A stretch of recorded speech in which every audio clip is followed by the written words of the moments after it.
Ayan, so meron tayo ditong gulong ng NMAX. Ayan o, mano-mano natin tinatanggal. Iniiwasan natin na magkaroon ng gas-gas. Ayan o. Pagpapalitin natin yung gulong nito. Ayan. Ito yung isang gulong o. Meron tayo ditong nakabaon na pang-press. Ito yung pang-press natin. Yung DIY na pang-press natin mga boss. Ayan, tanggalan muna ng hangin. Pagtanggal na yung hangin, lapag natin dito sa ating pang-press para may press yung labi ng gulong natin, kasi yung mga gantong gulong, Aerox, NMAX, PCX, ayan, medyo matitigas yan, mga malalapad, kaya kailangan i-press bago natin masikwat.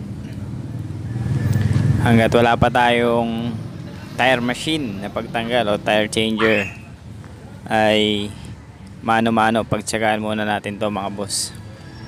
Ayan, i-press na natin gamit yung ating DIY na pang press.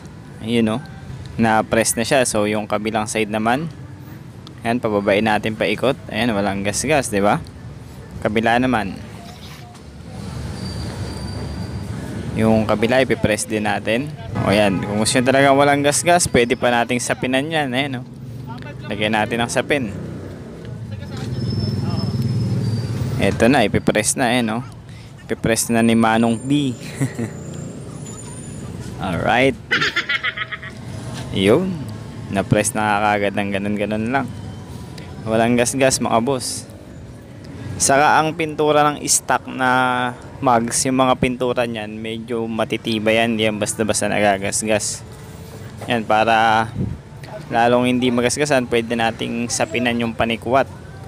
Sapinan natin ng interior o kaya ng mga ginupit na plastic, yung mga kapal, mga plastic bottle, ganyan. Gugupit tayo harang sa panikwat para hindi magasgas yung mugs natin.